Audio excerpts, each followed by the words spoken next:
पृथ्वी जल अग्नि वायु आकाश चंद्र नक्षत्र सूर्य इनका वसु नाम इसलिए है कि इन्हीं में सब पदार्थ और प्रजा बसती और ये सबको बसाते हैं। ठीक है, जिसलिए वास के निवास हैं, ये वास करण के घर हैं, इसलिए इनका नाम वसु है। जब पृथ्वी के समान सूर्य चंद्र नक्षत्र वसु हैं तो पश्चात उनमें इसी प्रकार प्रजा के होने में क्या संदेह है, वो कर दिया क्लियर है कि जब पृथ्वी के ऊपर ये छोटा सा पृथ्वी है, इसमें मनुष्यों से भरा पड़ा है और बाग बगीचे हैं, क्या उनमें नहीं हो, सूर्य में नहीं हो सकते? उनमें भी है। आगे देखो क्या संदेह है। और जैसे परमेश्वर का छोटा सा लोक मनुष्य आदि सृष्टि से भरा पड़ा है, भरा हुआ, तो क्या ये सब लोग शून्य होंगे? परमेश्वर का कोई भी काम निष्प्रयोजन नहीं। 198 पे होता तो इसके इतने असंख्य लोकों में मनुष्य आदि सृष्टि ना हो तो सफल कभी हो सकता है? इसलिए सर्वत्र मनुष्य आदि का मतलब सृष्टि है। मनुष्य आदि माने जैसे और भी गाय है, पशु पक्षी जीव जंतु वहां पर है। तो किसी ने प्रश्न किया कि वहां पर भी पदार्थ ये बाग बगीचे हैं? हाँ वहीं पर है। क्या इन वेदों को जो यहाँ पढ़ा जाता है वो सूर्य चंद्रमा पर पढ़ते हैं? हाँ उनको पढ़ते हैं। जो भांग भी रहा था अगला कि मैं कहूँ भाई उल्टी ठोकनी। ये देख 198 पे देखो सत्यार्थ प्रकाश समोल्लास नंबर, ये अष्टम समोल्लास है, ये यहाँ खत्म हो जाता है। लास्ट में कति अष्टम 8 में गए, देख लियो ना, देखा हो किसी ने। इसमें कहा कि परमात्मा ने जिस प्रकार सूर्य चंद्र धूप धूप भूमि अंतरिक्ष और नक्षत्र तत्सत सुख विशेष पदार्थ पूर्व कल्प में रचे थे, वैसे इस कल्प और इस सृष्टि में भी रचे हैं। सूर्य साथ लिया है, इसने छोड़ा नहीं कि सूर्य चंद्रमा पर जैसे पहले कल्प में सुख सारे सुख विशेष पदार्थ यानी बाग बगीचे कासू काजू किस्म सेब संतरे पहले में रचे थे, ये भी सूर्य पर परमात्मा ने ऐसे रच रखे सारे बाग बगीचे हैं। आगे देखो, अरे वाह महर्षि, इन्हें खगोल भगोल का विज्ञान कोई ना, वेदों का ज्ञान कहां से होगा इसको? अब वेदों की पोल पाड़ूंगा, दिखाता दास आपको, आप दांत तो लंगड़ी दबाओगे। अब फिर किसी ने पूछा कि जिन वेदों को इस लोक में वेदों का इस लोक में प्रकाश अर्थात यहाँ पढ़ा जाता है, उन्हीं वेदों का उन लोकों में सूर्य चंद्रमा पर भी प्रकाश है वा नहीं? उन्हीं का है। अरे वाह महर्षि, उन्हीं का है, यानी यही वेद वहां भी पढ़े जाते हैं सूर्य पर जो यहाँ पढ़े जाते हैं। अब ये वेद किसे पढ़ा करता है और दिखाता हूं आपको। अब ये यही सत्यार्थ प्रकाश के 7वें समोल्लास में ले चलते हैं आपको।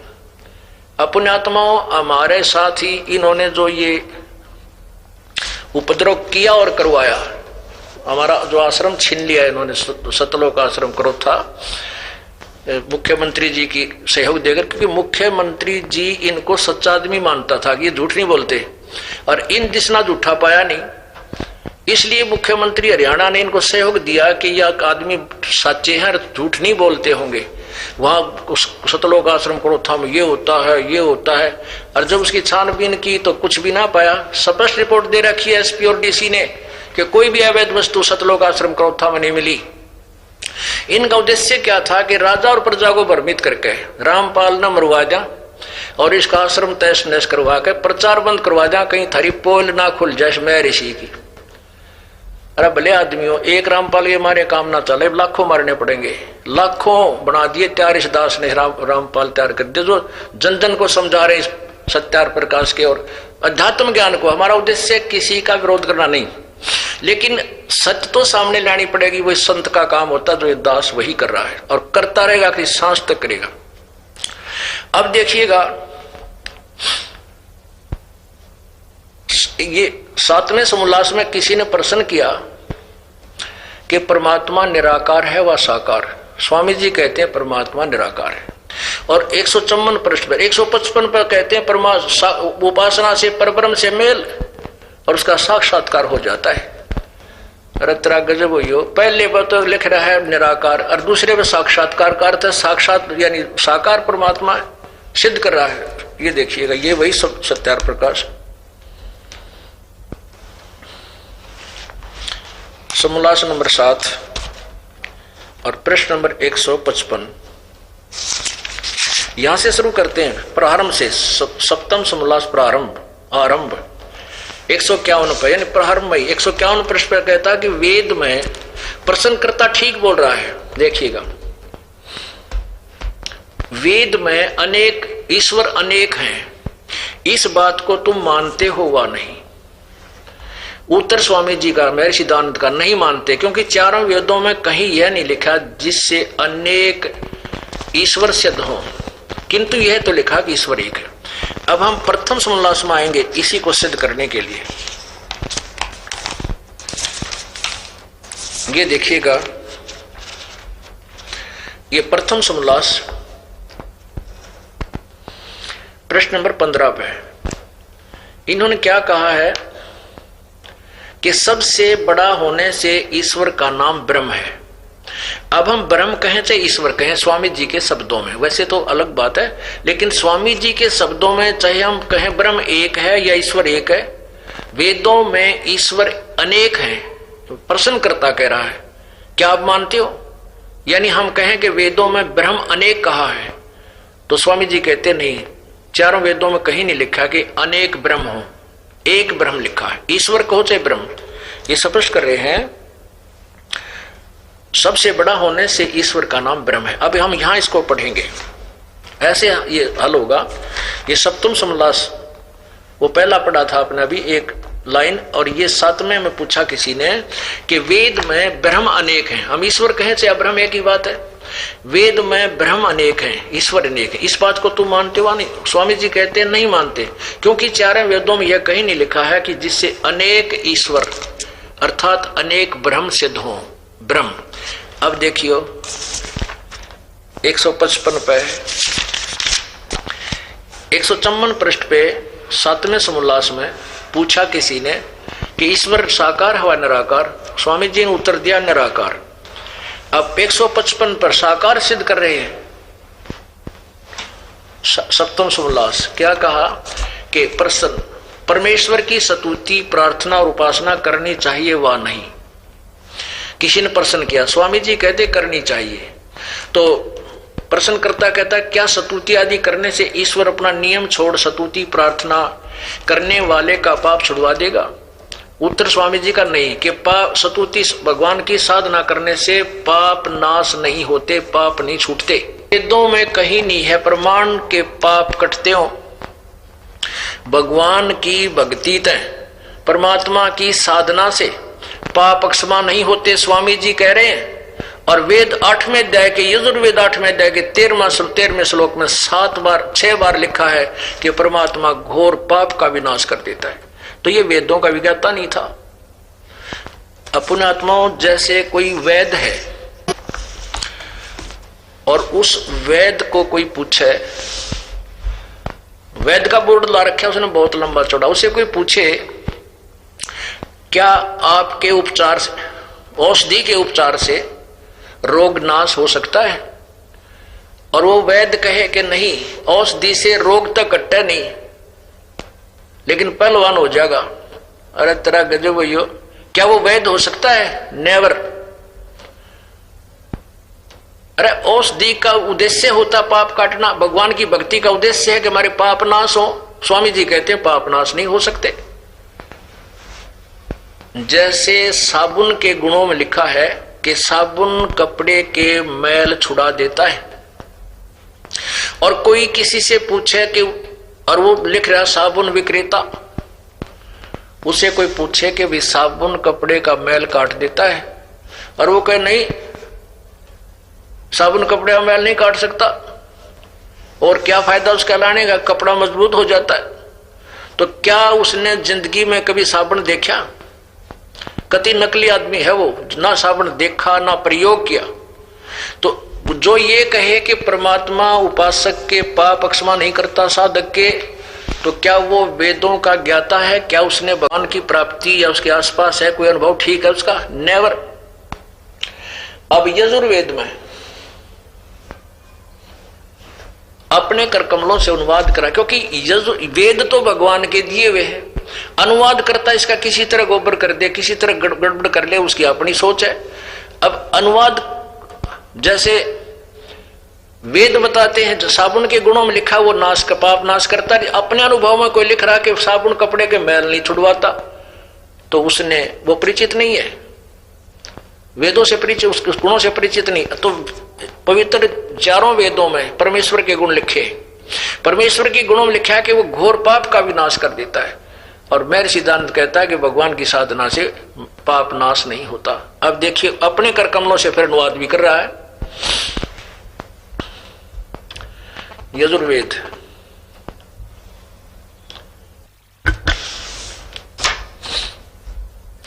ये प्रकाशक है सार्वदेशिक आर्य प्रतिनिधि सभा 2/3 महर्षि सिद्धांत भवन रामलीला मैदान नई दिल्ली से। यजुर्वेद भाषा आर्य भाषा भाष्य अनुवाद करता है महर्षि दानव सरस्वती करेक्ट। और ये कहां से प्रकाशित है? Prince of set printers 1510 Pataudi house Daryaganj नई दिल्ली से। अब इसके यजुर्वेद के 8वें अध्याय के और 13वें श्लोक को हम देखते हैं।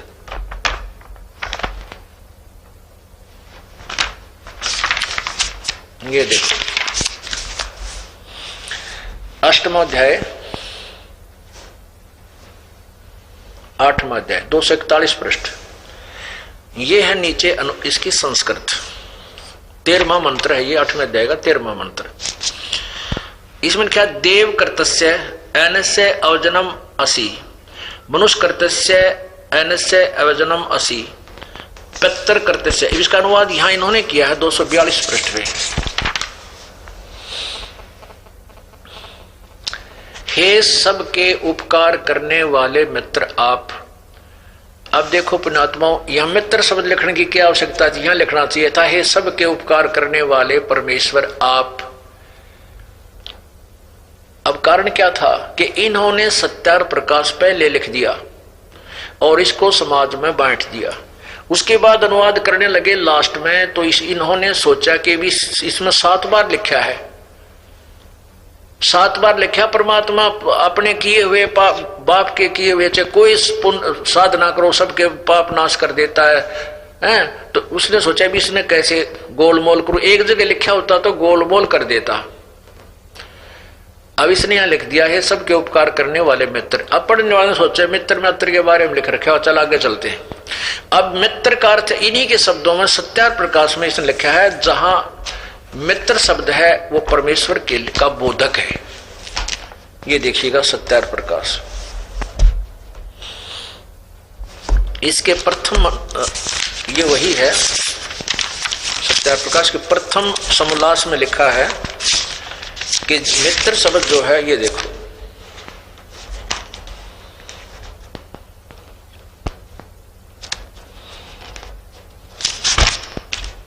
सबसे, ये प्रथम समोल्लास और पृष्ठ नंबर 18 पर सबसे स्नेह करे और सबको प्रीति करने योग्य है, वह परमेश्वर सबका सच्चा मित्र है। इससे परमेश्वर का नाम मित्र है। तो परमेश्वर मित्र कहें या परमेश्वर, इन्हीं के शब्दों में, इन्हीं के अनुवाद को ऐसे समझेंगे। ये यजुर्वेद अध्याय 8वां अध्याय और 242 पृष्ठ पे स्वामी जी द्वारा किया गया अनुवाद ही हम पढ़ रहे हैं।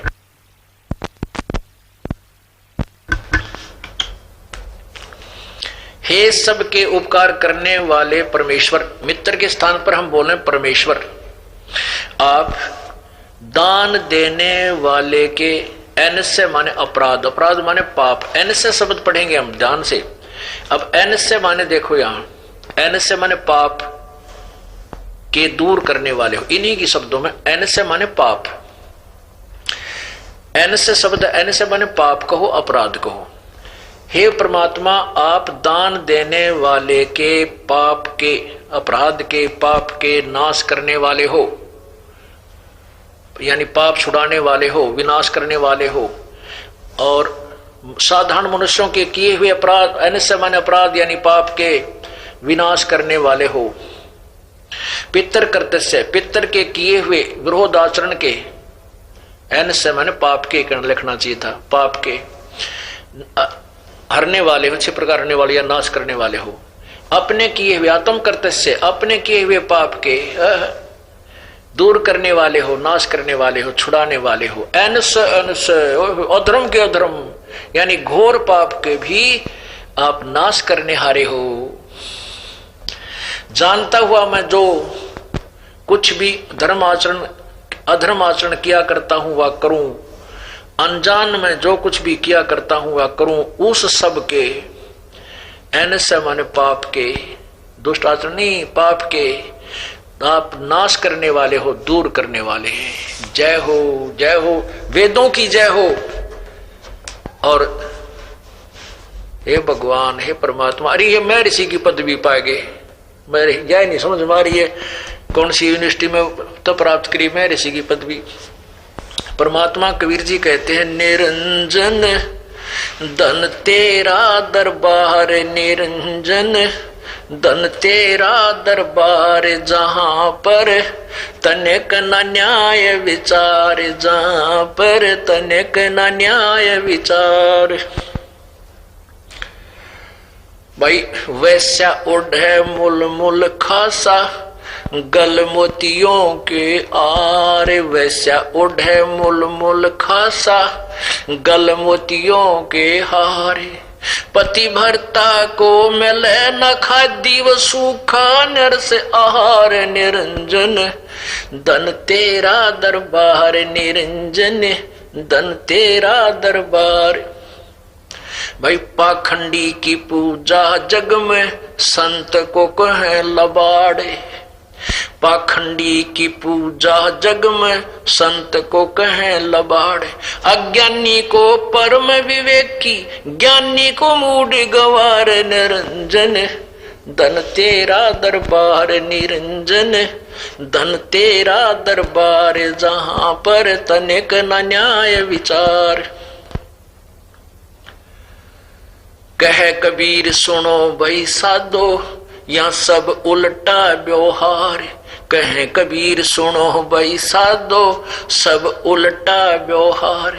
इन झूठों सच्चों को तो झूठा बताओ, इन झूठों का एतबार, निरंजन धन तेरा दरबार, निरंजन धन तेरा दरबार। कहे कबीर सुनो भाई साधो, या सब उल्टा व्यवहार। कहे कबीर सुनो भाई साधो, सब उल्टा व्यवहार।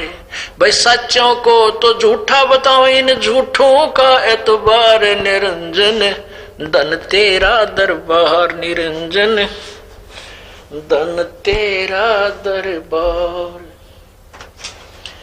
अपने आत्माओं, कई भक्तजन ये कहते हैं भैया, संत कहते हैं भाई रामपाल जी दूसरों के बारे में क्यों बताते हैं, अपना ज्ञान बताओ। और पुण्यात्माओं, जैसे एक बार नकली नोट छापे थे 500 के किसी फ्रॉडिया ने, और सरकार ने जनता के समक्ष वो नकली और असली दोनों दिखाए, टीवियों में भी, टीवीज में, समाचार पत्रों में, वैसे भी समझाए बताए कि ये नकली है ये असली है। तो क्या सरकार निंदा कर रही थी? अब कहते हैं रामपाल तो निंदा करता दूसरे संतों की, रक्त तरह गजब जीव कट जा मेरी जब निंदा करूता है। संत की निंदा तो महापाप होता है। दास केवल इतना उपकार कर रहा है कि असली नोट है अपने सदग्रंथ पवित्र गीता जी, पवित्र वेद, और जो उनसे मेल नहीं खाते वो नकली नोट है, उन त्यागो, और असली नोट ये है इन